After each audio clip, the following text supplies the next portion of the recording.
doesn't tell us anything, so we have to defer to Robert's Rules of Order. And under Robert's Rules of Order, when we don't have an officer to call a meeting to order and to conduct the affairs of the business, the minimum amount of officers are required is a chair pro tem and a secretary pro tem.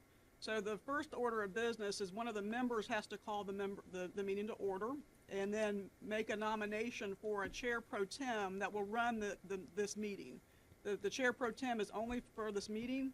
It's not the chair that's going to be going on for forever in time for the JEA board or for the year position or the 2-year position. So if I can get one of the board members to call the meeting to order. Ms. Brooks, I'd like to call the meeting to order, and in the same breath, I'd like no slight to our newest members, but I'd like to nominate Mr. Cumber as our chair pro tem for this meeting. Do we have any other nominations from the floor?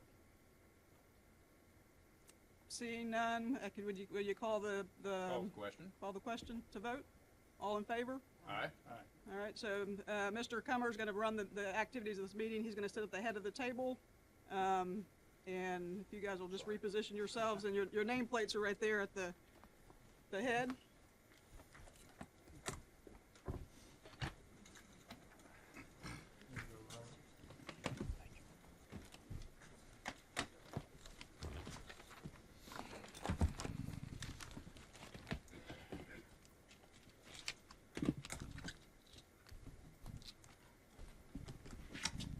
And now that we have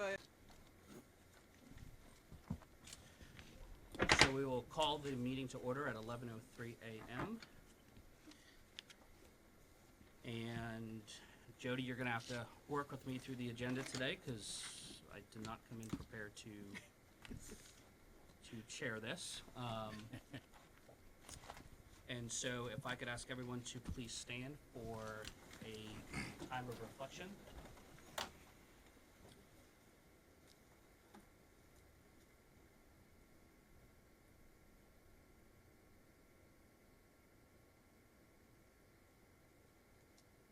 Thank you. And Ms. Kessler, could I ask you to lead us in the Pledge of Allegiance? Yes. I pledge allegiance to the flag of the United States of America and to the republic for which it stands, one nation, under God, indivisible, with liberty and justice for all. And Mr. Chair Pro Tem, there's another order of business that has to be conducted, and that's to nominate and select a Secretary Pro Tem. That will be the one that will execute the minutes of the meeting. Okay, so I will ask the board for nominations for a Secretary Pro Temp for this meeting. I'd like to nominate Dolores Kessler. Second. Thank you. All in favor? Aye. Any opposed? Okay, motion carries. I will now ask for a motion for the adoption of the agenda. So moved. Second. Any discussion?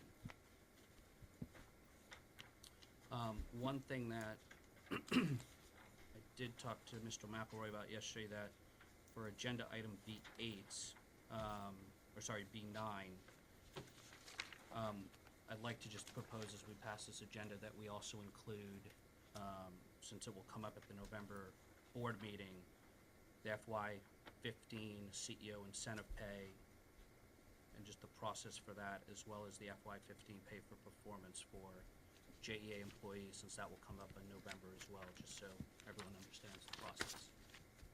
Just so I'm clear, are you adding another agenda item to the current We agenda? could either amend agenda item 9 to include those two, or we could add 2 other agenda items. It doesn't, but given the fact that that's on the November agenda, You want to have some brief discussion about it for this meeting? just so the new members understand the process, so when we walk in November. I'd recommend doing it as 2 separate agenda items. Okay. So I would make that recommendation or that motion for amending the agenda. Second. Any discussion on that? All in favor? Aye. Any opposed? Okay, the adopted agenda passes. I will now ask all meeting participants to turn their cell phones off. And we will get a safety briefing from Mr. Hobson. Yes, good morning. Thank you, Mr. Chair. It's my privilege to do the safety briefing this morning. At JEA, we start all of our meetings with a safety briefing. We've got lots of visitors today, so would ask that you pay attention to this. You are in the 6th floor of the JEA tower. If we have to evacuate this building, we'll proceed out these 2 doors and down the stairwell, which is located to the left of the elevators. If for some reason that stairwell is blocked, we can go to the back part of the building this direction and find another stairwell, but the preferred stairwell is the one to the left of the elevators. Proceed down 6 floors, cross the street to the north, and our assembly point is in the parking lot of the Baptist Church. I would ask you to pay attention as you exit if we have to. We've got cables on the floor and we've got some chairs in the doorway over here, so we need to be careful and not trip over those as we exit the building. We do have fire extinguishers in the lobby next to the elevators. We would only use those extinguishers if we needed to gain access to this stairwell to exit the building. We've already covered the assembly area. Do we have anyone CPR certified here who would be willing to provide that assistance in the case of necessary? Okay, we've got 2 back here. Thank you very much. Restrooms are located to my right, to the right of the elevators out here on this floor. And I think that covered the safety briefing. One correction, I think we got 2 additional flights of stairs to go down. We're on the 8th floor. We're on the 8th floor. I apologize. I was on 6 a few minutes ago. Thank you, Jody. One job to do and I messed it up. Don't stop after 6 flights. Proceed down the flight. I just thought that was the way you did it. Thank you, Jody. The slide is that you just jump. Board members go 6 floors. Everyone else goes 8. Okay. Thank you, Mr. Hobson. We do have 1 card from the public, Mr. Wayne Dunn. And I think we'll have the speakers sit at the end of the table.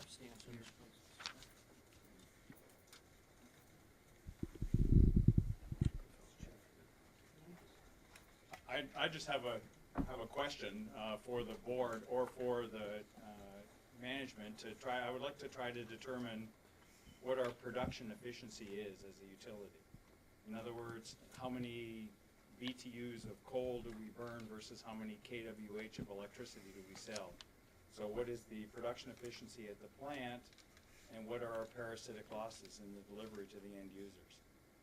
And that might determine we value. I'm just interested in knowing who I would talk to about that and how we could obtain such a report. I imagine it exists within the organization. Mr. McElroy, would you like to? I think we can meet with Mr. Dunn after the meeting and make sure that we are clear on what the request is and meet his requirements, and either Mr. Brost or Ms. Dykes will be able to present that information to him or provide that information to him. Thank you. Councilmember Gullifer couldn't join us today, but I would like to, and as the council liaison, but we have in previous board meetings stressed the interest of the board in having a liaison from the mayor's office, and so I'm pleased that Mayor Curry has taken us up on that offer, and that Dr. Gaffney is going to be attending our board meeting. So, Dr. Gaffney, if you have any comments to share. Thank you very much, Mr. Chairman. I'm honored to have this privilege to be here representing the mayor. This is one of 60 boards that I have. So I have 60 boards. I'm very busy. I'm here to make sure that JEA, all of your concerns and any type of issues that you have, they're heard. The mayor is a very compassionate individual. He really, really, truly cares. And therefore, he listens to the people, and there has been an outburst of individuals wanting to make sure that they're heard. And therefore, that's why, as you requested, I'm here today, because we have a mayor that really is concerned about boards and board members, and any type of issues you have, please, board members, by all means, and executives with the JEA, keep me in the loop. Email me along with Jordan. And so, but I'm honored to be here, and I'll be to most of the meetings, but when I have a conflict, I'm kind of wearing my Gator uniform today. So my nephew has been enshrined in the Hall of Fame, the Georgia Florida Hall of Fame. So I'm kind of torn, but this is a lot more exciting. Thank you very much. Thank you, Dr. Gaffney. Congratulations. Thank you. We're going to move to the consent agenda. So the consent agenda requires board approval. There is one item that is for action. The rest are informational. The action item are the minutes, and I will take a motion on the consent agenda. Move approval. Second. All in favor? Aye. Sorry, any discussion? All in favor? Aye. Aye. Any opposed? The consent agenda passes. We will move to item B1, which is the appointment of Stephen Tootin, the Director of Audit Services. Just with respect to process for the board, usually this appointment would have gone through Finance and Audit first, and then would have been brought to the board. Given the fact that we have 4 members, it made sense just to bring it straight to the board as opposed to waiting for a Finance and Audit meeting. And so, Mr. Hobson, if you would present the candidate. Yes, thank you very much.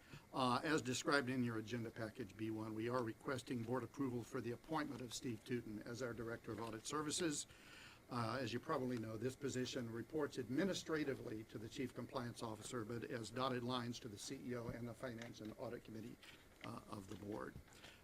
As you may know, Doris Champ, our current Director of Audit Services, who has served us for 13 years, is retiring. She gave us notice early this past year that she would be retiring. Actually, her original date was July, and we have prevailed upon her to move that 3 times for us as we've tried to recruit and hire a really good Director of Audit Services to replace Doris. And so she has done that. Her effective date for retirement will now be December 1 of this year. We went through the normal recruiting process for appointed personnel at JEA. We solicited responses on multiple websites, some professional sites, some employment sites. We got, I think, a total of 58 applications and resumes. Those screened down to be 19, which were truly applicable and relevant. We, in reviewing the experience, produced a short list of about 8 candidates. We interviewed all those 8 candidates, some of them more than once, and are pleased to present to you today Mr. Stephen Tootin as the best and as an excellent and the best candidate for the filling of that position. Mr. Tootin's experience included over 20 years as a senior executive in the finance industry, multiple banks, some of them large banks, and over 10 years experience as a chief audit executive. He has a bachelor's degree in accounting and a graduate degree in bank administration and auditing. He's a certified internal auditor, certified management accountant, and certified treasury professional. Again, we're pleased to find someone as qualified as Steve to fill this position, and we are recommending that this board approve the appointment of Mr. Tootin as our new Director of Audit Services. Is Mr. Tootin here today? No, he is at JEA today, but he is not in the meeting. Move approval. Second. Any discussion? All in favor? Aye. Any opposed? The motion carries. Thank you. Congratulations to Mr. Tootin, and I would also like to take this opportunity to also thank again Doris Champ for the years of service she put in. I don't think she's here. No, Yep, there she is. So Doris, if you want to stand up, she's able to serve JEA, and as we've been going through, the transition from a governance standpoint, we appreciate the fact that you were willing to work with us to extend your last day of service here. We will now move to agenda item B2, and Melissa Dykes will present a resolution that will be on the November board agenda for the FY 2016 budgetary transfers. Thank you, Mr. Cumber. This item is presented for information at this meeting, and as you mentioned, will be on the agenda for approval at the November board meeting. This is an administrative item. Under JEA's budget ordinance, JEA has the authority to make transfers between appropriated funds during a fiscal year. And typically, in an effort to provide administrative efficiency and ensure business continuity, the board delegates to the managing director the authority to make those budgetary transfers up to $5 million. The delegation is only for a single fiscal year. And the resolution that will be before the board for consideration would allow the managing director to process those routine budgetary transfers up to $5 million, with a couple of exceptions. If there's a transfer that exceeds that's needed for emergency purposes or that's needed to close the books at year end, those would be brought back to the board for ratification after the fact. And this item again will be brought to the board for action in November. Any questions on the first item? Any questions from board members?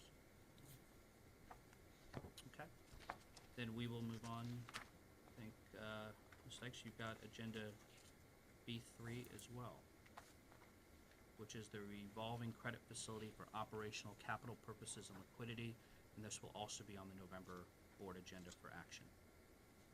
Thank you. Yes, this item is presented for information this month. In order to bolster JEA's liquidity position, JEA maintains a $300 million line of credit. We have some credit metrics that are extremely challenged and not supportive of our AA credit rating, like our debt ratio, which we'll spend some time talking about today. Those are complemented by other credit metrics which are very strong, like our debt service coverage and liquidity metrics. As of this time, there's nothing outstanding under this line of credit. It's there purely to bolster financial metrics for the credit rating agencies.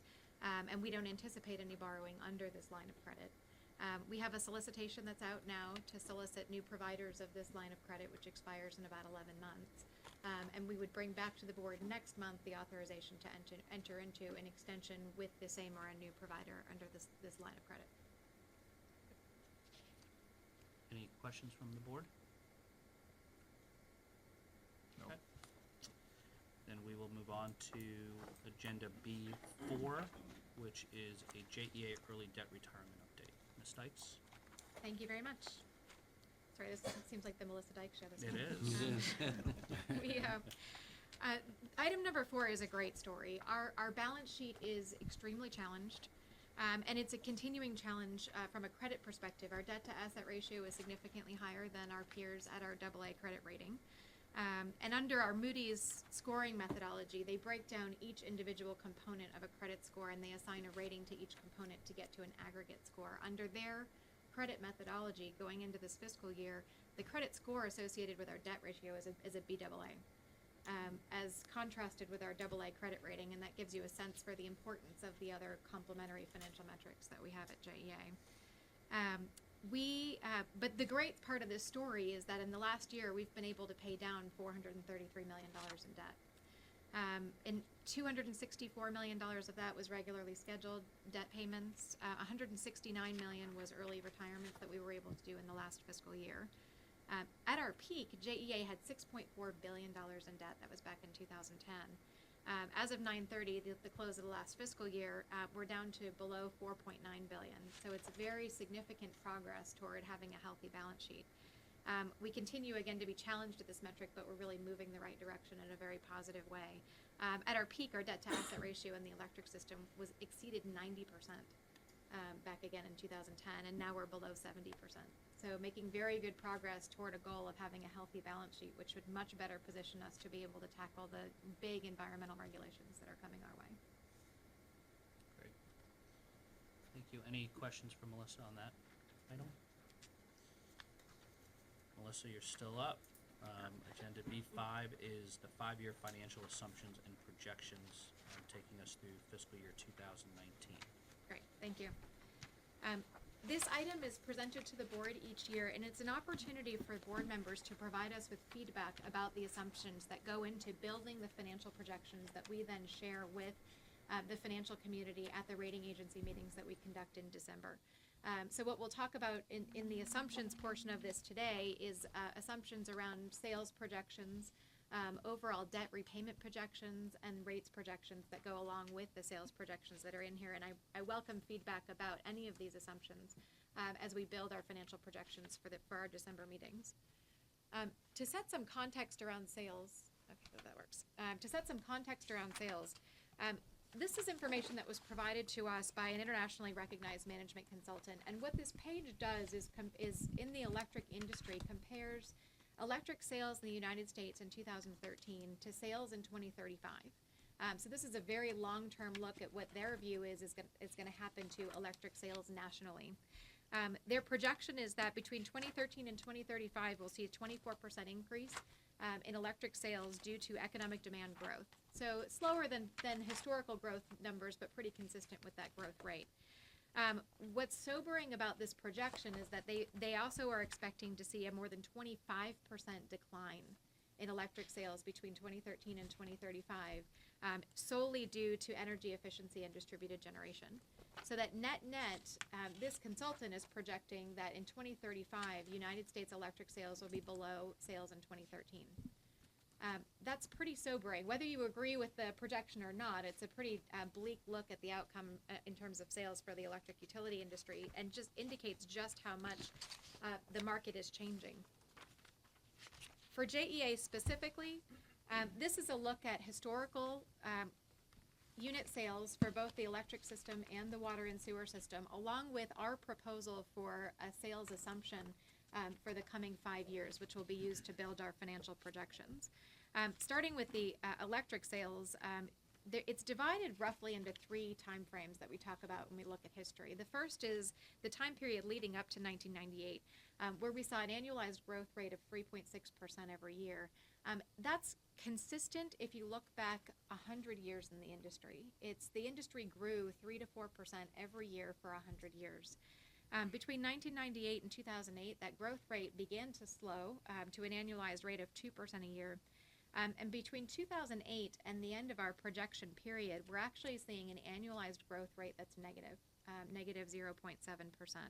So the proposed sales assumption for the next 5 years is at 12 million megawatts as a starting point, 12 million megawatt hours as a starting point, and flat with no growth at all for the 5-year projection period. We are seeing some short-term growth in electric sales. We are seeing a pickup in the economy. We've had 2 abnormal weather years in a row that have driven sales higher. And so this forecast in electric, we believe, is conservative. However, it's consistent with forecasts that we've shown in prior years to the financial community. And that consistency from year to year is important. And it also is conservative, which demonstrates to the financial community our ability to tackle some of these sales challenges and gives us some room, essentially, to over-deliver on financial promises. In the water and sewer system, we've got a similar story in terms of the division of timeframes. We've got, before 1998, we saw annualized growth of 3.4% a year. Between 98 and 2007, the growth rate actually picked up to 5% a year, and much of that was driven by acquisitions, JEA acquiring some of the smaller water providers in the service territory. Between 2007 and the end of the projection period, though, we're seeing a decline in the annualized growth rate to a negative almost 1.3% a year. What we're recommending for a projection in water and sewer is a 1% growth rate per year. That's consistent with what we're seeing in the water and sewer systems. We are seeing real weather normalized growth in water and sewer, and allows us to address with the financial community the challenges that go with growth, like compliance with the consumptive use permit and limits on nitrogen discharge to the St. Johns River. Any questions on the growth assumptions before I move into the rest of the financial projection? Melissa, how does reused water factor into this water use projection? The reclaimed water is coupled in with water and sewer for the overall aggregate sales projection. So that would help. That's actually a great story from a nitrogen to the river perspective, but it's coupled with water and would offset potable water in the overall sales projections. Any other questions? Melissa, if you looked at other utilities and what assumptions they're making for annual growth on the energy side, what would we see? It's a great question. What we've seen is investor-owned utilities continue to project growth in sales. The growth numbers that they're projecting get smaller, it seems, every year. And there's been a history of missing growth projections by investor-owned utilities. But that's the message that's being communicated to the financial markets by investor-owns. Among public power utilities, there's growing acceptance of what we're actually seeing happening in the market. And so we're seeing more and more utilities that are projecting lower growth rates or even flat growth rates in the market. And then what about on the water and sewer system for the other municipal, most of them tend to be owned by municipalities, so how do we benchmark against what they're forecasting?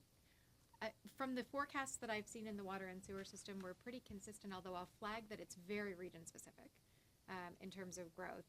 We've got regions in the country where there are significant pushes for conservation, and that's impacting the growth projections that we're seeing from those utilities. So, for example, in the Southwest, where they're doing almost surgical strikes on water use in some areas of the Southwest, they're going to see bigger declines than we would in our service territory absent that kind of push. Okay. But our projections are very consistent with what I've been seeing on average. But again, lots of variation in water based on the region.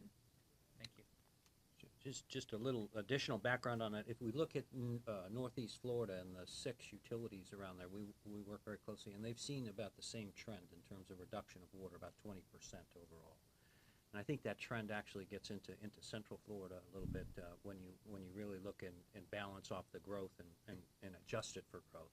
The base is using less. I might comment one point on electricity in terms of growth. JEA was an outlier 5 years ago when we introduced the concept of zero growth. And we raised considerable eyebrows in the financial community because the rest of the community continued to believe that trend line was going to continue on. So we adjusted and worked towards and pushed the team to try to adjust the cost structure to live within zero growth. And I think the rest of the industry is starting to catch up with us. From an investor-owned perspective, one of the cautions there in looking at their expectations of growth is that they're going to grow revenue a little bit more than we might because they're focused on investing a lot of money on these regulatory opportunities that they have, almost in advance of customer needs, because it builds their rate base and ultimately builds their returns. So we've got to sort of adjust that for the IOU versus municipal in terms of growth expectations. But we were a leader, raised some eyebrows, flattened out the growth down to zero over the last 5 years, kept our rates where they are for our customers during that period of time, and adjusted the cost structure to fit.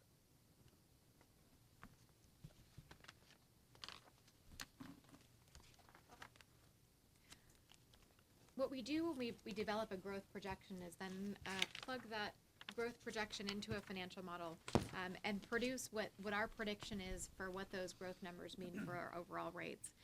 What we'll see in the electric system is there's a note here about demonstrated record of timely rate increases. When the financial community comments about the financial health of JEA, one of the things that they highlight is the board's history of implementing rate increases when they were needed to maintain financial health.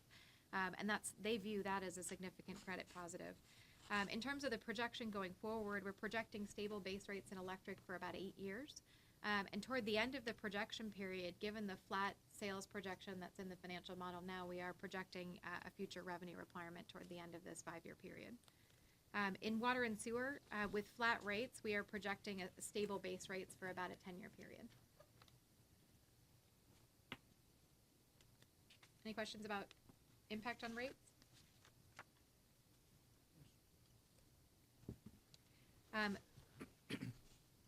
The next page shows the evolution in terms of the debt portfolio. The debt reduction is really just a great story from a credit perspective. So although we continue to be challenged, we've made so many great strides in the right direction in terms of improving the health of our balance sheet, and that's pretty consistently recognized by the financial community. We've reduced debt by $1.5 billion since 2010. We're projecting an additional $900 million debt reduction by 2020 in both systems.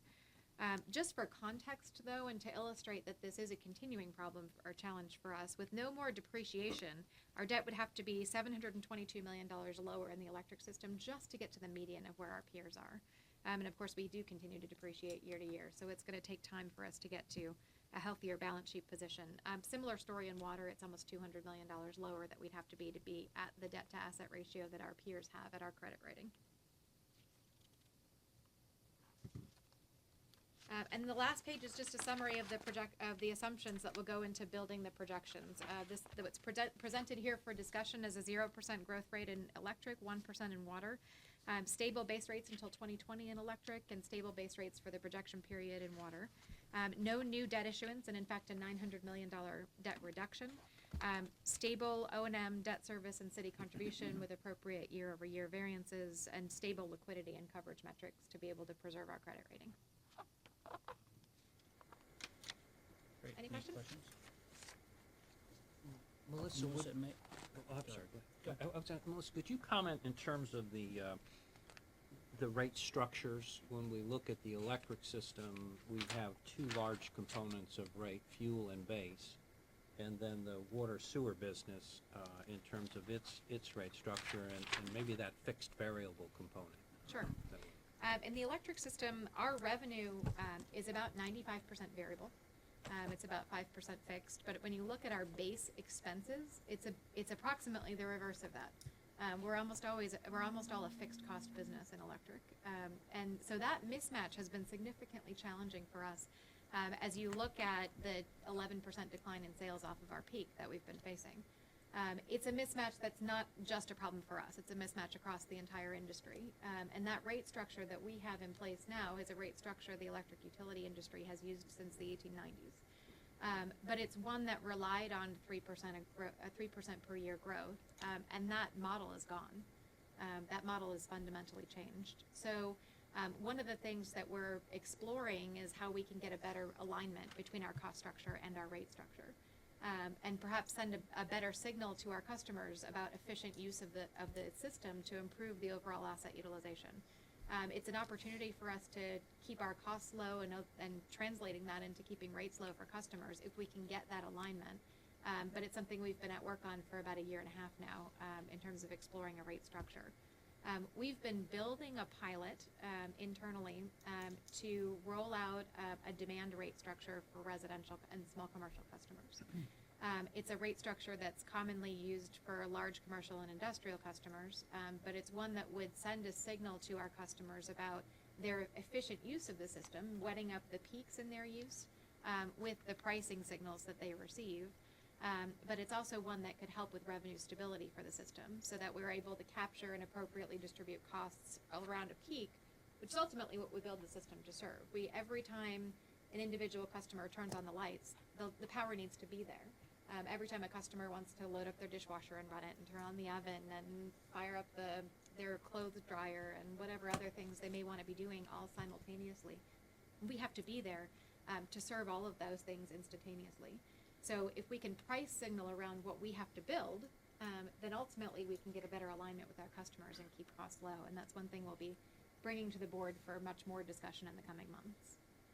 In the water and sewer system, we have had a structure change in terms of rates. We did a structure change in connection with the series of rate changes in the mid-2000s, where we tiered water pricing to send a price signal around very high usage in water, but we also significantly increased the service availability charge to better reflect the cost of providing that service to customers.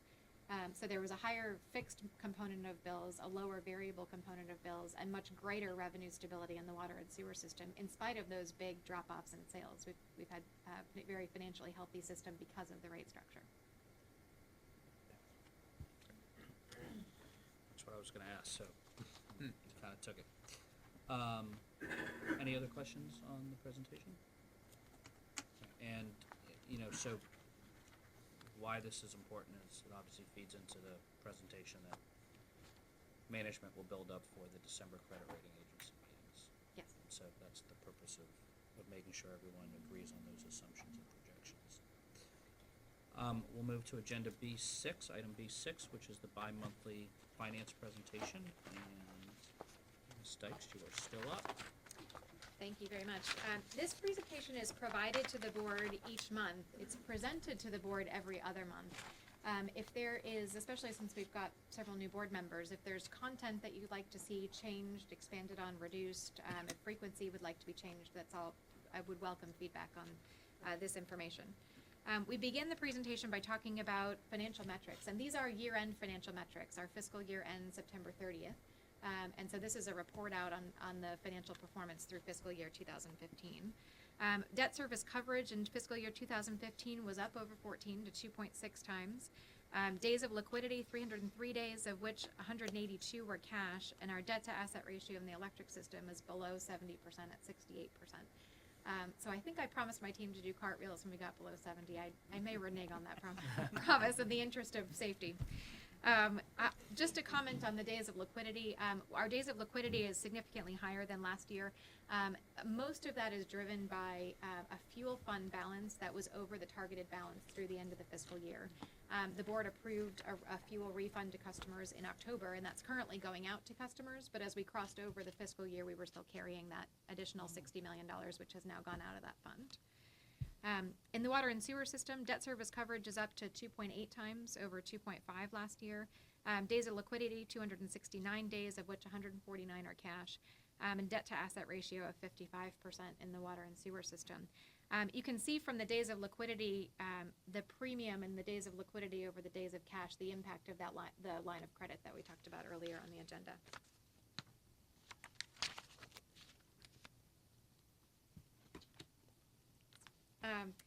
This next page shows electric system megawatt hour sales, and the really significant decline that we've seen in electric sales since 2006. Going down to about 2013, sales were declining on a very clear trend line. We've now flattened out that trend line to reflect where we've gone in terms of the financial projections and the sales projections going forward. Electric sales were up year over year, 2.2%. That was driven by weather. Our degree days were up 4% year over year, and that drove sales higher. We had peaks both in the winter and in the summer last year because of a cold winter and a warm summer.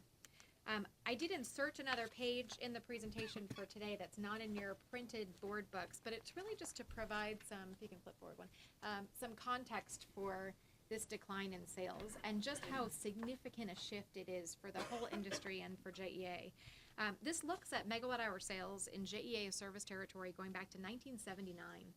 And between 1979 and 2007, there was a very clear trend line. It was very clearly 3.2% growth, or an annualized growth rate of 3.2%. The whole industry would count on that kind of typical annualized growth rate.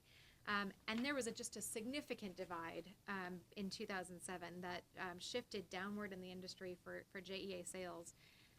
The delta between where we would have been if we'd stayed on that trend line and where we are today is just stark. We would have been at 17.8 million megawatt hours last year as compared to 12.4.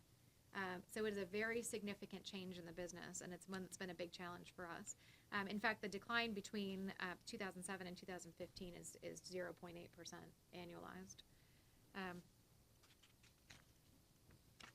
In terms of financial performance, Melissa, on that, is there any, it kind of goes back to your assumptions. Is there any feeling that FY12-13, when we kind of see a potential bottom out here, that actually is a bottom out, or does the industry still need a few more years to really see whether the trend has reversed itself? I think that's a great question. What we've been, and we spend a lot of time digging in on this data. I think what the data would say about our service territory is it's possible it was a bottom. Now, those were both mild weather years too, so to keep that in mind as you're thinking about the context of overall sales. On a weather normalized basis, though, we are seeing a little bit of growth. We are seeing growth tied to economic growth. We're seeing population growth in number of meters. Even per customer growth is up a little bit, although that's more weather sensitive than anything else. What it doesn't capture, though, well, let me finish that thought. So if you're just looking at this for 5 years, you could reasonably argue that this was a bottom and that we potentially are seeing growth in sales. But if you look out past 5 years, what it doesn't capture is a systemic shift in the industry. It doesn't capture the impact of distributed generation, which we've only just scratched the surface of in terms of the utility industry. It doesn't capture the next wave of technology and evolution in terms of energy efficiency. So I think, and that was part of the reason for presenting the 2035 number, was to say, my guess is if we saw 1% growth for 5 years, that maybe is a reasonable expectation, but that we're going to see declines that are going to more than offset that as we start to really see distributed generation take off in the coming decade.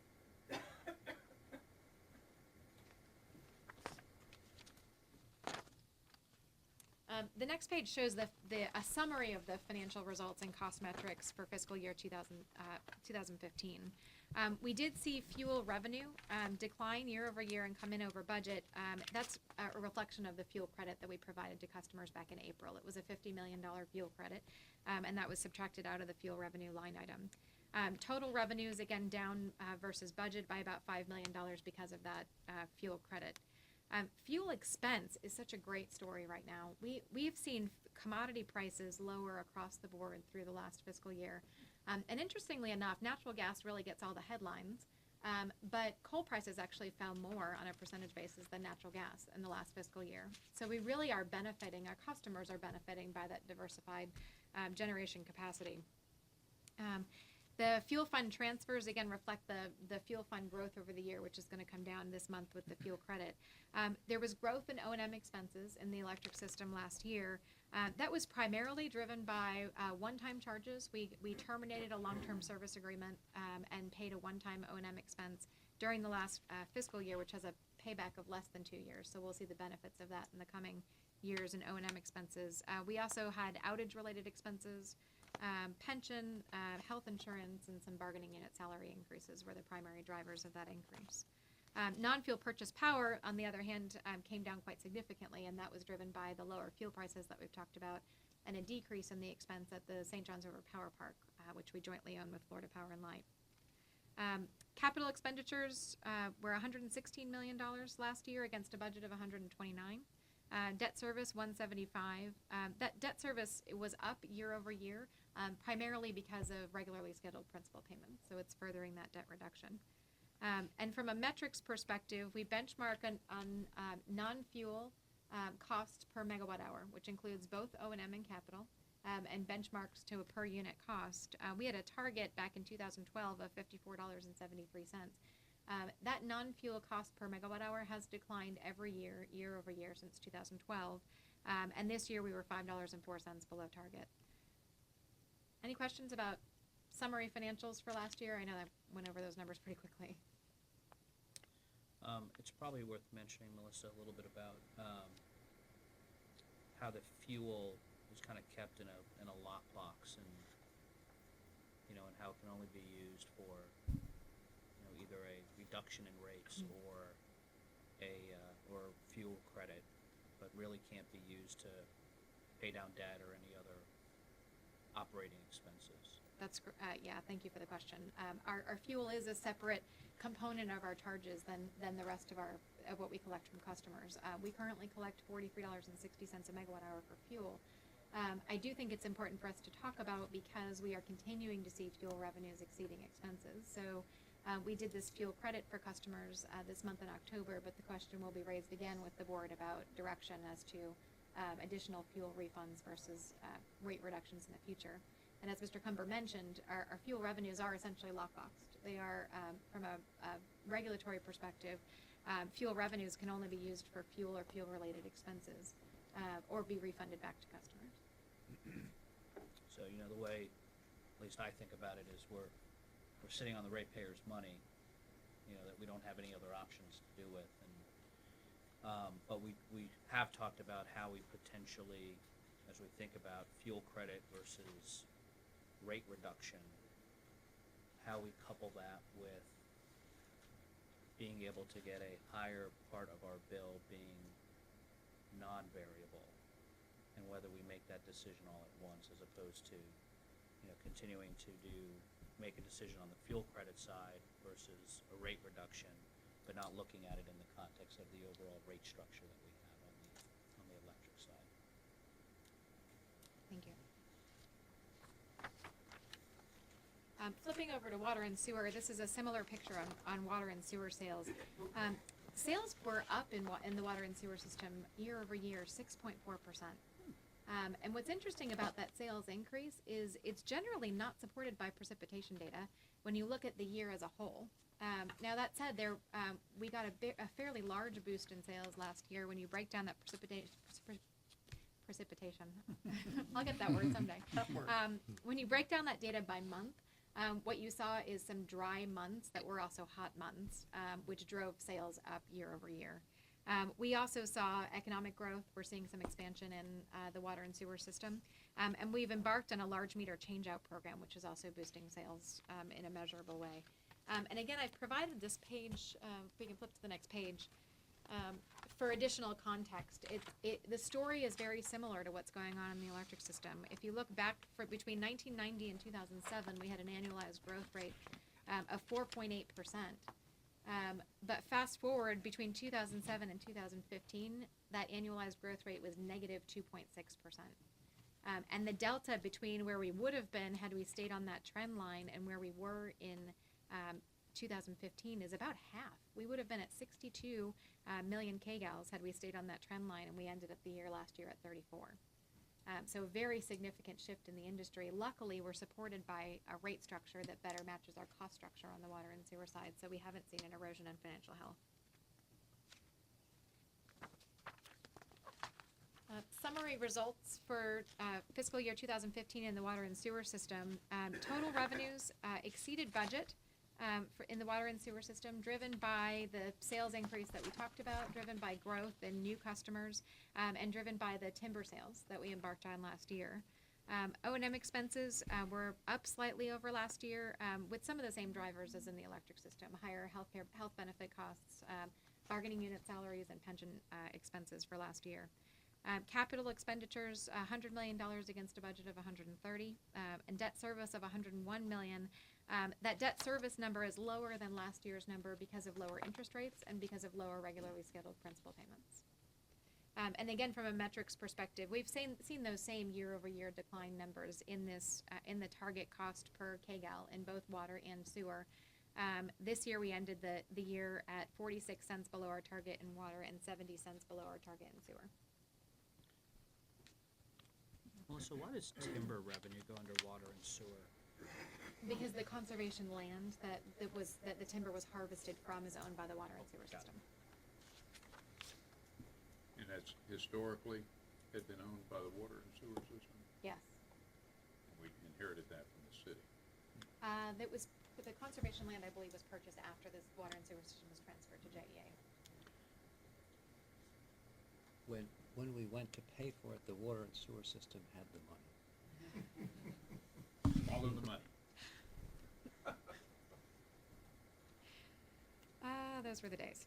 The next page just tells our debt story again. So you'll see that coming off of the peak, in terms of total debt load and debt to asset ratio, we had some very, very high debt to asset ratios, especially in the electric system. But we're going the right direction in both systems, and there's still a gap to get to the median, but there's improving health in the balance sheets in both systems. The next page shows our combined debt outstanding weighted average interest rates. So for our entire JEA portfolio of debt, almost $5 billion of it, the weighted average interest rate was 3.84% for fiscal year 2015. Flipping to the next page, this page is one that we present each month, or that we provide each month, and it's a page that I am grateful is boring. I hope it stays boring, but I'll just do a quick review of the changes that we've seen over the past several months. The first line on the chart on the top right-hand side is liquidity facilities and direct purchase bonds. This is a portfolio of credit that JEA has outstanding to it. And the first facility there is with Wells Fargo. We did renew that facility in September, so that's several years before that's up for renewal again. Otherwise, there's no changes in the portfolio and no material changes in credit quality of any of our providers in that portfolio in the past several months. The table on the bottom right-hand side is a table of our interest rate swaps that are outstanding. Our mark-to-market positions continue to, across the board, be against JEA, but JEA does not have collateral requirements. And there's no material developments in credit quality with respect to any of those interest rate swap providers. The information on the left-hand side of this chart is interest rate projections, and they're all universally low, but there's some sensitivities around those that we run in our portfolio. On the next page, there's a look at our combined investments outstanding. This is the dark side of low interest rates. We are the beneficiaries of low interest rates in our debt portfolio, and in our investments portfolio, our current yield is 0.92%. The good news is that has come up recently, but it is still challenging. Interest rates are quite low with our investments that we have outstanding. And I'll wrap up with a look at what that means for overall rates that we passed on to customers. We have moved one position in the water and sewer system. We had one utility that jumped over us, so we're now officially below the median in both electric and water and sewer rates, but we're right on the cusp of the median for other utilities in the state of Florida. And this is a look at residential bills. I've included in this package, this is something we present only once a year to the board, and the next page is a preview of the information that we're going to share with the credit rating agencies. I did just want to check, though, Mr. Cumber, on time. Do you want me to continue? We're fine. Okay. This information on the Post-it notes on the next page is a sneak preview of what we're going to talk to the rating agencies about. And what this does is compare what we told them in December of 2014 with our actual results for 2015. And these single pages are some of the most powerful things that we'll share with the credit rating agencies when we go and visit them in December. And so I'll just run down the metrics that are here. We projected 2.4 times debt service coverage in the electric system. We ended the year at 2.6. We projected 136 days of cash. We ended at 182. Projected 246 days of liquidity and ended at 303. We projected a debt-to-asset ratio of 72%, and because of that debt paydown we were able to do last year, we're now at 68.4%. We projected a decrease in megawatt-hour sales of 1.4%. We actually saw an increase of 2.2. We projected CapEx of 129. We ended up at 117, so very good delivery on a capital program there. And we projected base revenue decline of 1%, and we saw growth of 2.2%. So in every metric across the board, we've got a really good story to share when we go visit in December. And the next page runs through the similar metrics for water. We told them last year we projected debt service coverage of 2.5 times. We ended up at 2.8. We projected cash of 107 days, ended at 149. Projected liquidity at 218, ended at 269. We projected a debt-to-asset ratio of 55% and ended at 54.5. The extra decimal is helpful there. We projected a 1.6% increase in sales, and we actually saw 6.4%. Projected CapEx of 131, delivered on 101 million, and projected base revenue growth of 2% and actually saw growth of 4.7%. So that'll form the basis for the story that we'll share with the credit rating agencies. They'll look at a number of other short and long-term issues for JEA, but when it comes to the numbers, we've really delivered over the last year. Any questions on financial performance? Any questions? None. Okay. And Paul, did you want to add anything? Just one comment. We, in the financial performance, we talked a good bit about liquidity and talked about days liquidity. On a quarterly basis, we provide to the Finance and Audit Committee and ultimately to the board a comprehensive review of all of the cash on the balance sheet of JEA and how it's allocated to the various accounts and reserves. Each account and each reserve has a strategy and a goal and an objective, and the analysis shows I think it's the prior 5 years and the projected growth or balance at the time. So we're very cognizant of the fact that there is a significant amount of cash on the balance sheet.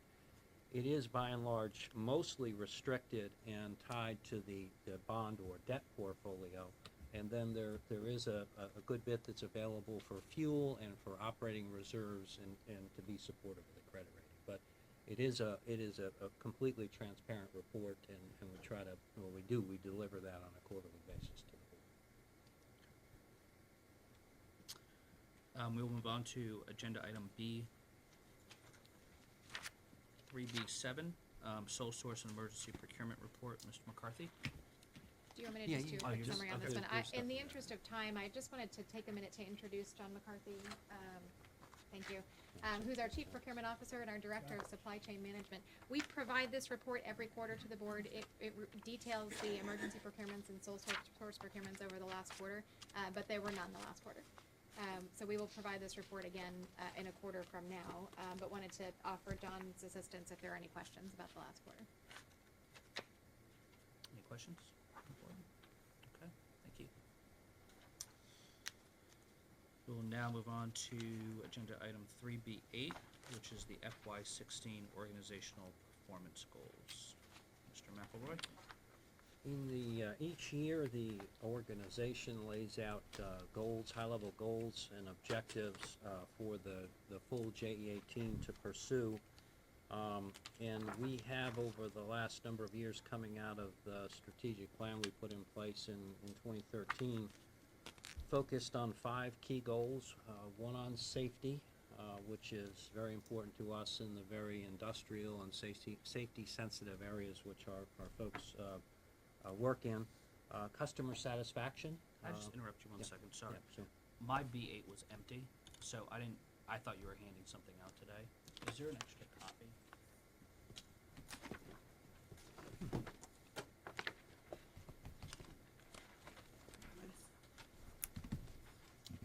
Was it behind B7? In between the tabs? No.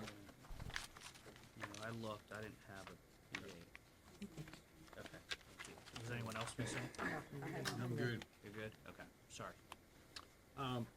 So customer satisfaction, and then there are 3 significant cost measures. One for the electric system, one for the water system, and one for the wastewater or the sewer system. What we're proposing and we'll bring to the board for approval next month is, in the safety area, we have targeted 1.2 recordable incident rate, which is a stretch goal for us. We achieved it a number of years ago and have held at that level. I'm not willing to give up that we can't reproduce almost perfection at 1.2. I would put that in the context that when we look at municipal utilities, it's a 4.0 number, and when we look at industry-wide in terms of industrial environments, it's more like 6. So we do have a great safety performance, but we strive really for excellence in this goal. On customer satisfaction, I'm probably looking right at it, but did you say what is the RIR? It's recordable right, I understand, incident but rate.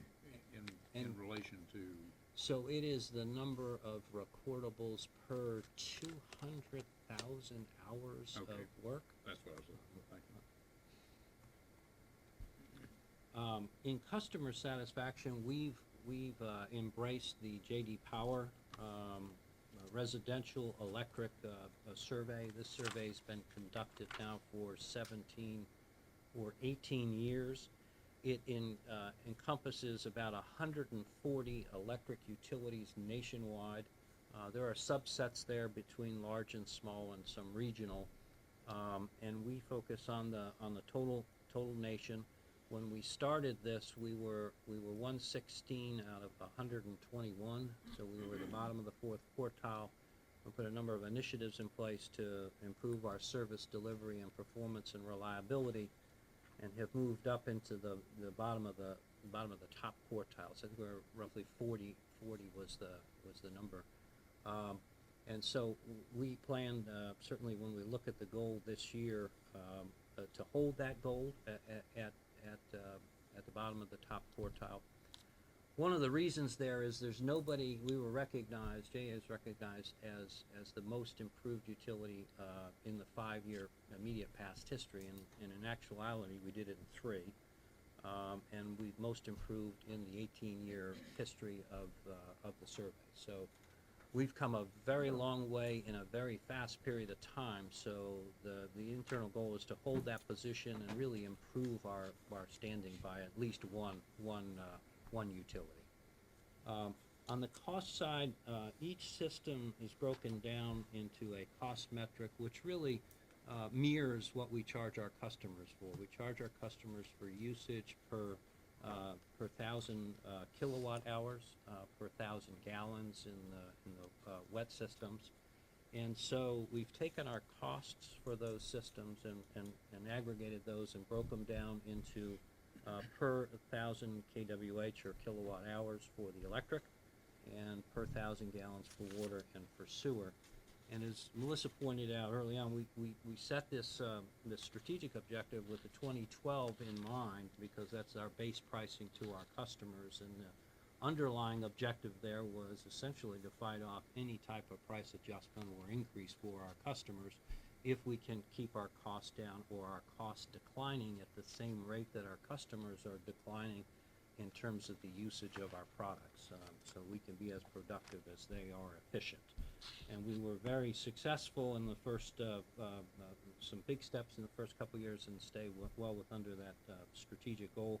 The goal we're recommending for this year tightens up and really reflects last year's base performance and an improvement over last year, so a continuing trend of improvement. I would note that these three goals are sales dependent as well, so on both the positive and the negative. And so if we get significantly reduced sales, it's basically a denominator calculation here, and it could have an impact, but that just means we've got to get our costs lower as our customers decline the use of our products. So the recommendation, in summary, is to hold safety at 1.2. It's the best performance that JEA had ever achieved about 4 or 5 years ago. It is, in contrast to the electric industry, municipal industry, compares at a 4.0, and industrial environment is more like 6. Customer satisfaction, top quartile, and continue to improve the cost per unit of production in each one of the systems.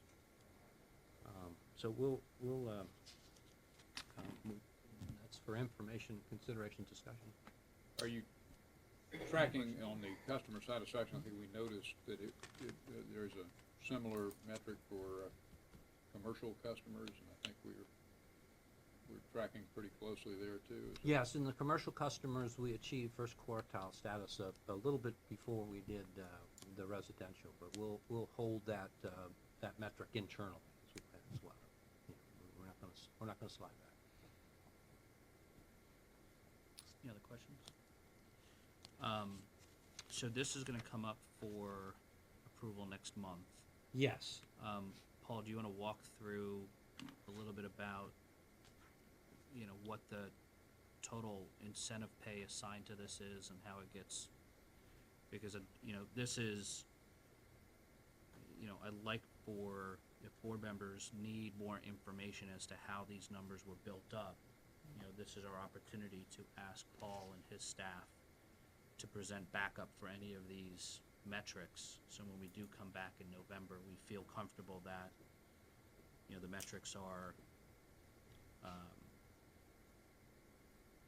would say are not aspirational, but they're, but they set a good stretch for the organization to meet. So do you want to walk through a little bit about how the part money's of allocated? Part of the linkage here, and sort of just to turn the page in the conversation, is that we lay the goals out, and historically over the last number of years we've had stops and starts.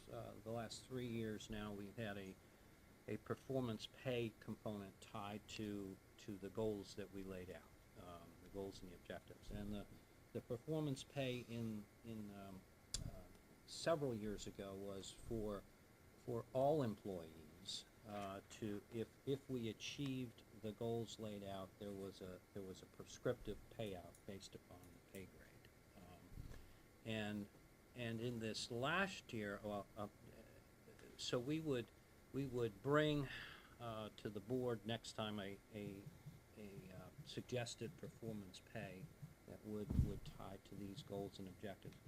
The overall target is for about between 3 and 4% of total salary, and with an absolute, if everything was hit out and all the stretch objectives, could reach upwards of 4.5%.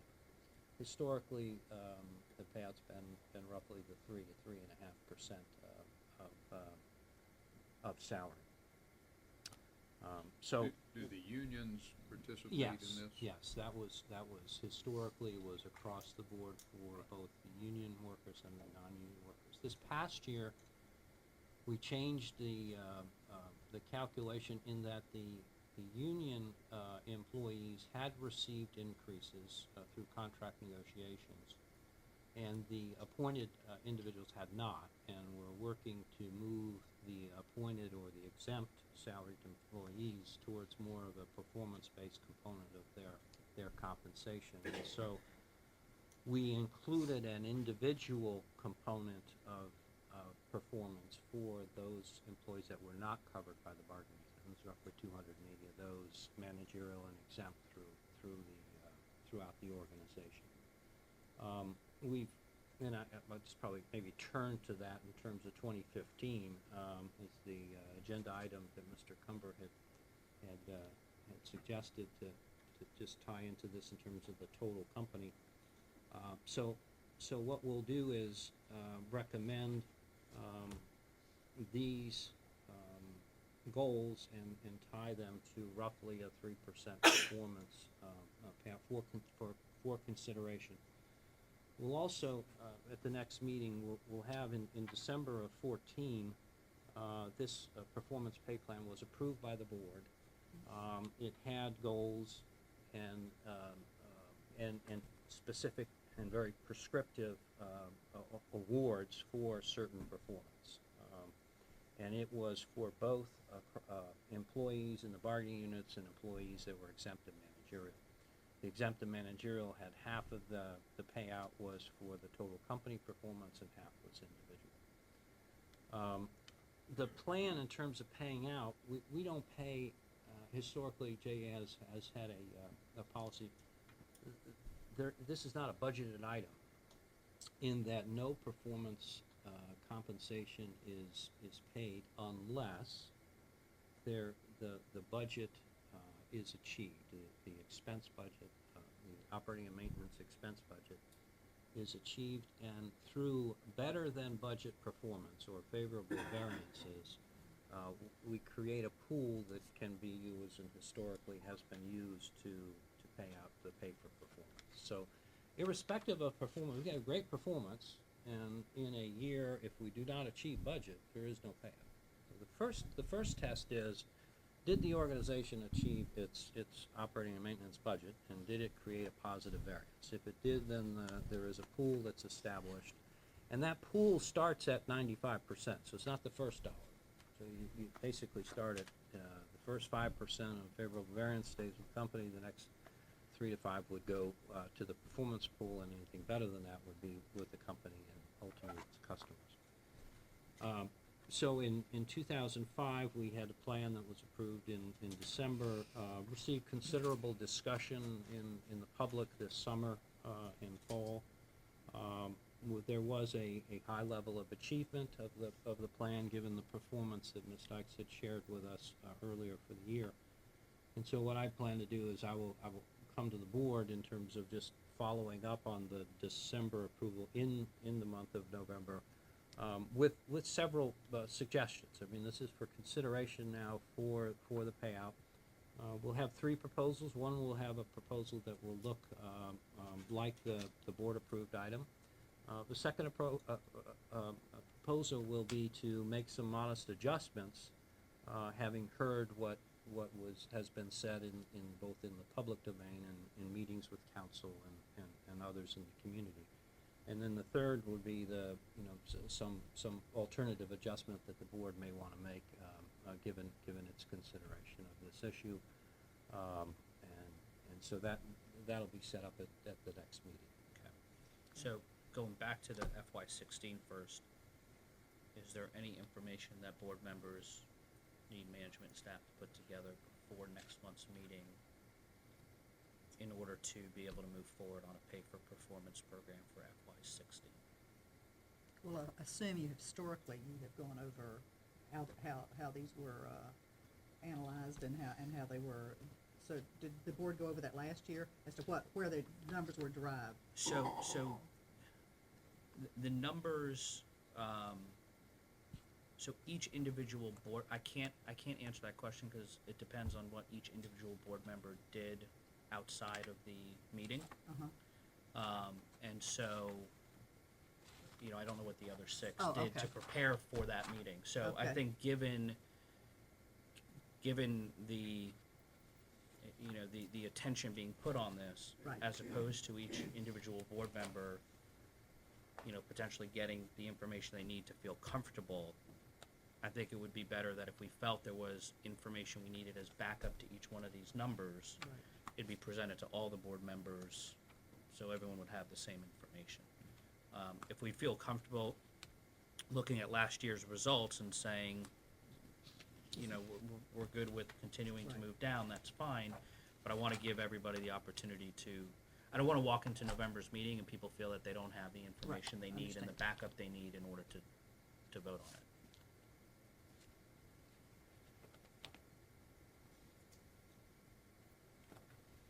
I don't have any questions.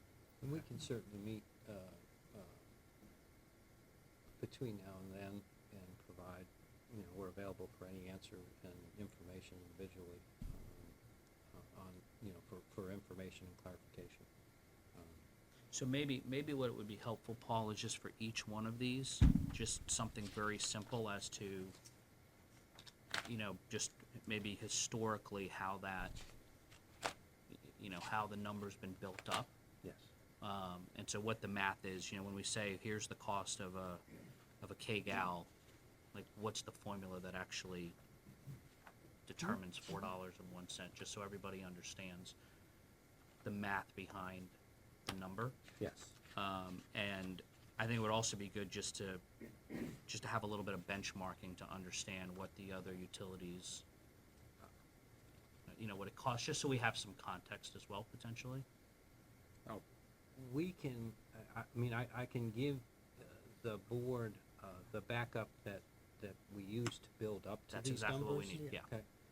What we really will have some difficulty on is benchmarking, because there really aren't many people that use this methodology. It's just starting to be adopted. Okay. And once we put it in, we started to hear that FPL was starting last year to think the same about it thing. for its Right. generating facilities. Okay. So there's not real good benchmark Okay.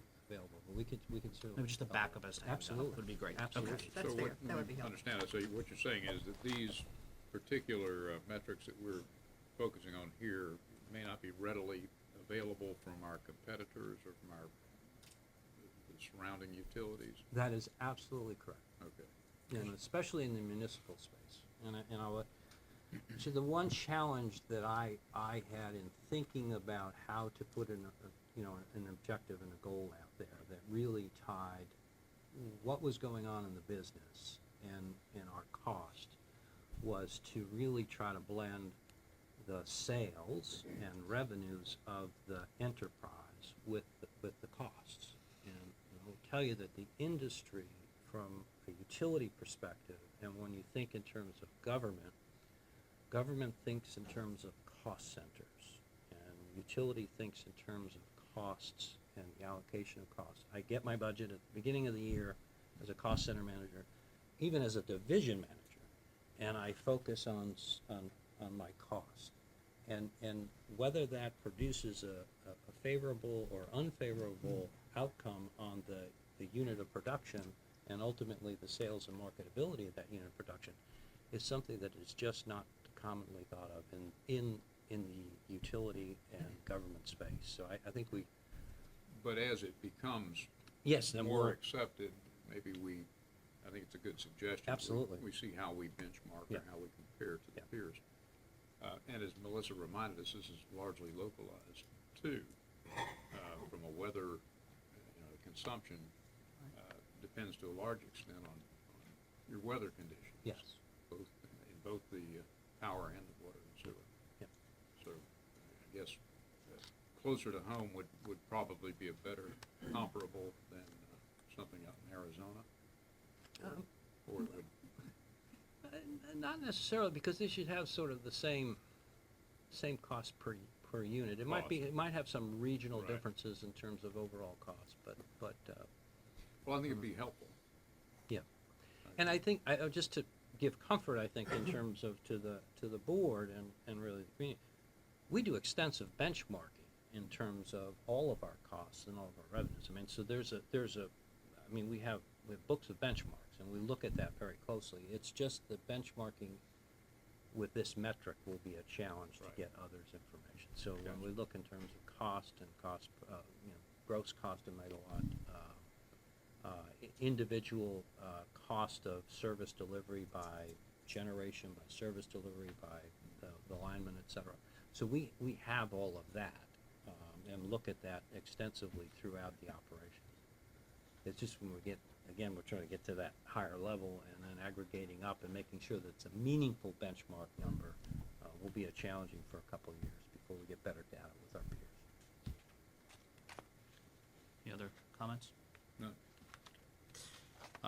We'll move on to 3B9, which is FY16 CEO goals.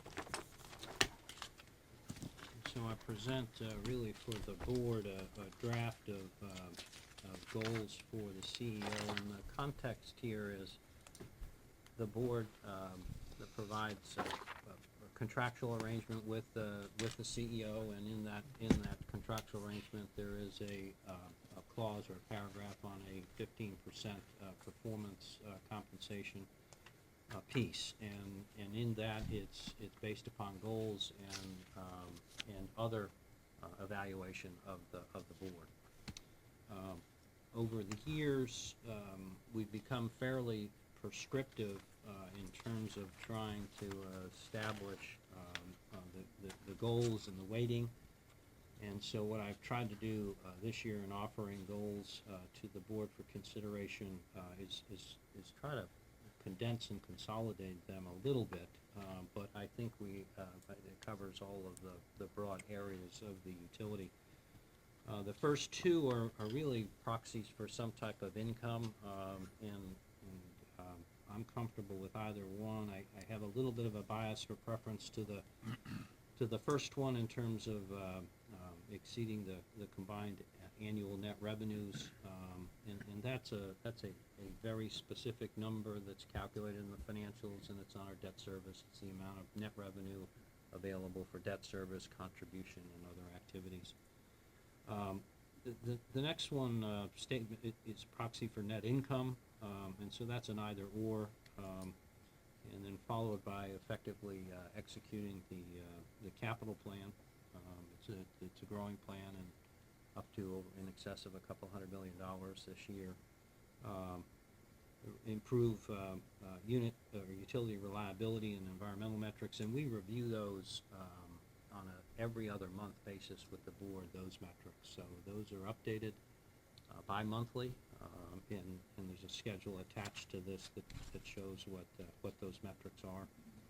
Improve the first quartile rankings for the residential and commercial J.D. Power, and improve our employee satisfaction and engagement. The goal, maintain positive and constructive relationships with key stakeholders.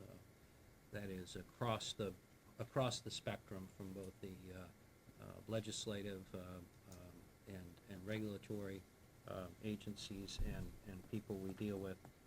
And the last component there was addressed in Melissa's presentation, I'll call it electric system revenue stability plan, making sure that we continue to move forward on looking at ways to stabilize the revenue in the electric system as we go through transition.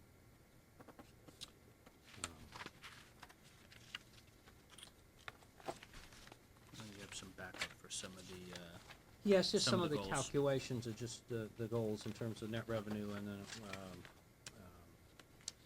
I would suggest that in terms of the net revenue, we use the excluding the weather contingency, which I think is on the second page, and then the very detailed sheets there, the busy sheets, are in the monthly financial package that's included in the board book, and the highlighted page there is the net change in each one of our key systems that we've aggregated up in terms of budget. any questions, comments?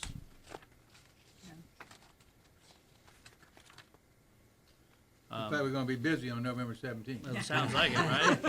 Block out all day. Yep. We're gonna give you some lunch on that day. Thank goodness. Paul, just a couple thoughts that kind of came to mind. Kind of the big elephant in the room that it's not listed on these goals is, we've been talking for a year now about this city contribution agreement coming up and how that will affect JEA long-term. Is there and we don't have to answer this now, but just think about whether or not there's something on here that somehow ties to that. And then, with respect to the environmental metrics and reliability metrics, in the conference that we had gone to, the APPA conference, they talked a lot about how the industry's moving to metrics like SEMI 5 and other ones like that give a much better picture of reliability than kind of the old days. It was 99.9% reliability, and everyone kind of patted each other on the back. But and so I'll go back through my notes from that conference. But if there are certain metrics, I know you had a table in the back, but it'd be good to just maybe have a ranking of from a customer standpoint, an individual customer standpoint, how they see these metrics in order of importance, so we kind of understand the true health of the system when we're thinking about it from a goal perspective. We have CME 5. Right, I see that. So, Yeah, so. so what are the other ones like that? It'd just be good to kind of get an understanding of kind of ranking those. That if you're a customer, Well, how- CME, I think that as we look at this, certainly electrically, CME 5 sort of is the, and for the benefit of the other board members, that stands for customers experiencing multiple incidents. The 5 Five. is the number of Okay, incidents that a Thank you. specific customer has. And so okay, if you think about it from a customer standpoint, if you lose electric 5 times in a year, you're not happy. you're not a happy No. customer. And so that, probably 1, you're not a happy customer, right? So 5, you're One. you're not, you're waiting for that JD Power call to come. Devices you had to go around 3 times. so I think that really to look at that, without, trying to complexify this even more, I think it's CME 5. I mean, that's outage frequency, service reliability, a transmission fault, and all of those sort of affect, sort of individual areas and not everyone broadly, but the CME 5 are sort of I guess I would say the customers that were least satisfying. Right. And what we've done is more analysis on that. It's not a big number per se that we focus on. It's sort of 15 out of 450,000. Now, what we have found by looking and focusing on those 15,000, and Mike's team did outstanding work on this, was that it's not just the 15 that come and go on that list, but it's all the 15, all of the customers that are related to those 15,000 in that distribution part of the grid. Right. That get better improvement as well. So it's sort of, I think the calculation we came out, we may focus on 15,000 that we had some effect on last year, but it was more than 108,000 that had a positive impact from the work on focusing in on these 15,000 or so that are achieving the CME 5. And the CME 5 is sort of the standard that everyone is moving towards. So I would place that as a priority in terms of certainly the electric side as being from a reliability standpoint the key. We'll have to look at environmental is just is ultimately the environmental events. Right. But, yeah. Okay. And then the last thing is, there continues to be, and again, I don't have any kind of hard data on this, but just, from an economic development standpoint, maybe it's easy to pick on JEA, but, there's always comments about how our rates, continue to be different from other states when, our communities going out and trying to get companies to relocate to Jacksonville. I don't know. I know we did a rate structure change, for being able to become more attractive when we're going after companies that want to move here or establish a presence here. It's probably worth a discussion, Paul, of whether or not we need to revisit that from a competitive standpoint. Do we have options to become more competitive from a rate standpoint for those types of pursuits that the community is making? But that's, I'd love to have a little bit of a discussion with respect to whether or not that's part of our 2016 goals is to put us, you know, if indeed we are not in a attractive position, again, I don't have the data on it, and maybe, you know, our liaison from the mayor's office, you know, between now and the next meeting can, you know, can come back to us with some feedback. But if indeed we are not competitive, is there anything in our rate structure that we have the ability to change in order to make us more competitive? If it's not and our hands are tied, then it's just good to know that. But if there are options, it'd be good to know that as well.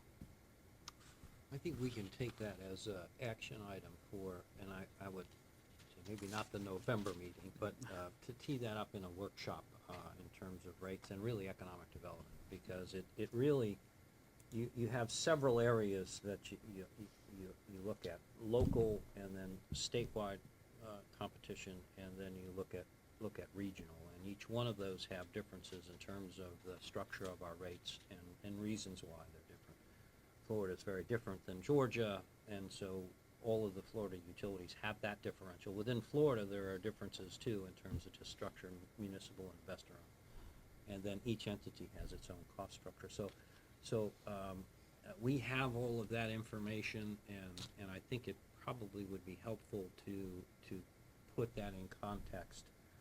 Also, I think a couple of the levers that we do have and have put in place are the short-term, and when I say short-term in terms of economic, 5-year rate plans for customers that come in and that we can encourage to come into the service territory. And also, we have economic development. We've done a complete analysis of the system and the load on the system. So where we see the system was built out for more activity, and it's not there, that we can incent for a 5-year rate plan for customers to develop in those areas. And those areas tend to be sort of the core area that can use some economic development. One of the common thoughts or discussion points within the industry is that there was an agreement, either legislatively or a Public Service Commission agreed to economic development rates, contract rates for large users and for new entities. It's primarily used on a very limited basis with several of the investor-owned utilities. And the key there is that they're able to maintain a confidential relationship between the customer and the utility, and therefore have a confidential contract, which doesn't then bleed over into the rest of their business. And that's under a certain provision within I'm going to check and make sure it's Public Service Commission or a statute. We essentially, from a municipal standpoint, don't have that option because of the lack of confidentiality. So that is one area we'll point out and give some background on, that we are disadvantaged to investor-owns within the state. Okay. But we'll come back probably January-ish. I think if we December, January in a workshop format and talk about economic development. Great. Good. I think you had one more point there as we try to wrap up here in the 2015 evaluation of the CEO, and we had goals established last year. They were certainly more lengthy and more prescriptive than what's suggested for this year's 16. And we have developed a large scorecard, which board members were provided several months ago to go through an individual evaluation. Upon an individual evaluation, provide that in confidence to the Office of General Counsel, and Jody would just take your input and put on one piece of paper each individual member's input or evaluation to be provided to the members at the next meeting and for discussion among the members in terms of the individual's evaluation, coming up with a consolidated evaluation of the CEO's performance for 2015. And so we'll be reaching out to you with some information. Jody will help with that. What has been provided is what the goal was, and then what the actual results were. There's no evaluation or input from me. It is just a scorecard that states clearly the objective goal and then we've got the accounting and the finance folks have put together what the answer to or what the performance was for the year. And then there's sort of metrics along there, and there's a prescriptive weighting that we can calculate. Okay. Jody, anything on process you wanted to add? Yeah, it's just that, from this, the scorecards have been developed, and we'll get you each of the scorecards, and then, as far as communication between board members on Paul's performance, just to caution on the sunshine issues and the public records issues, and so I just want to make sure that the items get sent to me directly, and there's no communication outside of the publicly noticed meeting about the evaluation or any of those items are discussed outside of a public meeting. So we're on to other new business. Oh, go ahead, Mr. I'm not Boyd. sure if it's, Mr. Chairman Pro Tem, I'm not sure if it's new business or old business, but I'd like to talk about process just a minute, with our council.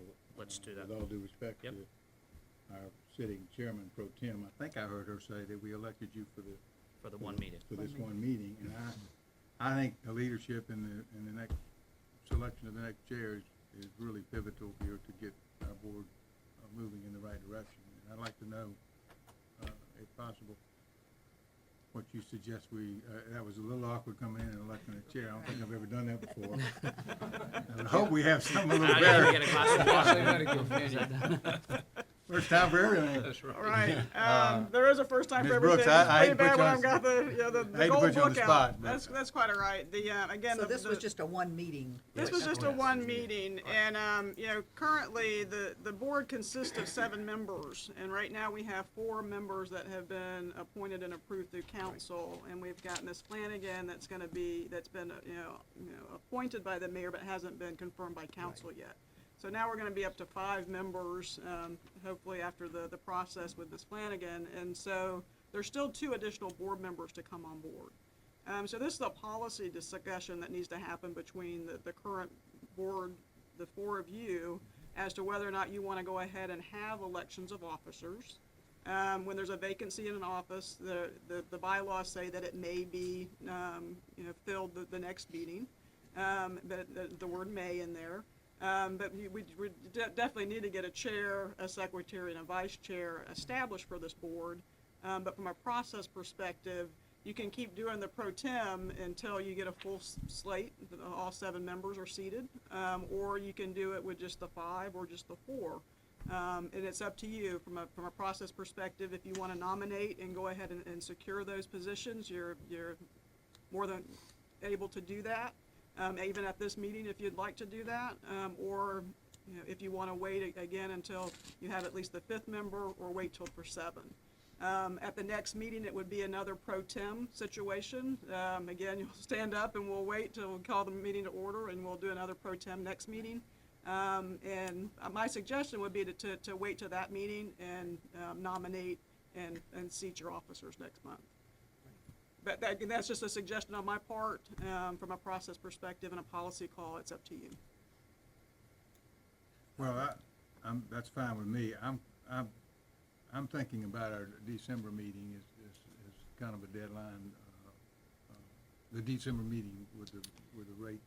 Would probably be it'd be the November meeting, because But we the have to have- credit rating agency meetings are before the December board That's meeting. my right. point. Yeah, Right. so, So that maybe the deadline for having that in place for the rating meetings would Right, be. the next November month. meeting. I think it would probably give our rating organizations more assurance if we were not electing a temporary chair every time. I think they would be a little confused by that. So Right. I think maybe the next meeting, we go ahead and do the official there would just be 4 of us there. She won't be confirmed, would she, in November? Unless we do it through the emergency cycle. That's the mayor's office, through the Right. I mean, I can check with the mayor and see if we can do an emergency cycle. I mean, the council appear to have been amenable to it. Well, past. you hate to establish something with just 4 members. Right. That seems a little awkward. However, we do have to realize that we're looking at there are people looking at us saying, have you got it together, and who's really chairing, and that side, and do you have a vice chair, and all that sort of thing. So I kind of tend to think we should do it at the next meeting. I agree. Okay. right. You want me to check with the mayor? That would Mr. be Chairman? great. Yeah, if she See, could be on board, that would this be wonderful, that'd be you know, then great. we've had Okay. 5. And as far as the, there's not gonna be an opportunity to have an officers, selection committee or any of those Right. types of things, and so it's gonna be nominations from the floor Right. at the meeting, so, and ability to accept those positions, when you come to the meeting in Right. November. Okay, Thank you, Ms. Brooks. thank you. Good point. Any other new business? Any old business? Okay, Paul, the Managing Director CEO's report? Very brief report. I wanna thank, Ms. Kessler, and Mr. Petway for joining us. Appreciate your service. Look forward to working with you. Ms. Flanagan, get through the process quickly. And we welcome you as well to the JEA family. Looking forward to working with the Thank you. board. I think we will work and endeavor very hard to more than exceed your expectations. We will be looking for direction. We will be looking and working with you to provide information on our governance policy strategy. And we look forward to being held accountable to the direction that the board establishes for us. And I think we have a great team at JEA. We have 2,200 dedicated and passionate individuals that come to work every day to serve our community. And that starts with me and our executive team and goes down to everyone in the organization. So for your service, thank you, and I appreciate your time you spent with us today and the time that you will be spending with us in the future. For the November meeting, I would like to say that I'm gonna ask for a little more time, but we'll set it up to be a little more comfortable. But I'd like to start with the board's blessing with some experts from the industry to come in and talk with the board. I'd like to set it up with having an expert from the electric industry, a gentleman that's got a 20-year national recognized consulting practice, and another one in terms of the water sewer business too. And they've got a wealth of knowledge of both the historical perspective and really a lot of focus in terms of prospectively, some of the transformations occurring, some of the challenges, emerging trends, and give them an opportunity to share with the board sort of about a half-hour discussion from their perspective, leave 15 or 20 minutes of dialogue, and then on one industry, and then do the water sewer business second, and then we can probably move into the actual board meeting. But I think that would be very helpful. that'd be great. Good. Okay. And that's my report. Okay. Again, Dr. Gaffney, thank you very much for coming too. I appreciate it. You're welcome. Look forward to Thank you. working with you again. Another 8 years, right? Yes. All right, thank you so much. So if I could just add a couple comments. So I'd like to echo what Paul mentioned and kind of welcome Board Member Kessler and Board Member Petway to the board. And Kelly, I'm glad you were able to join us today and sit in on our meeting. But I think I do want to at least acknowledge the fact that I know there was a big transition that took place, from last meeting to this meeting, and there are 5 board members that aren't here. I think the fact that they serve the board, they put a lot of personal time in. I think it's just important to recognize the fact that I don't know what you guys were promised, but you don't get a discount in your utilities by serving on this board. So it's a lot of time, and so I did want to recognize those 5 that have transitioned off. I just had a couple kind of just process questions, Jody, for you. I was trying to look it up. Are we, from a finance and audit meeting standpoint, was there a meeting that has to take place every quarter? Is that in our bylaws, or we're fine with that meeting getting pushed out until we actually get a full board?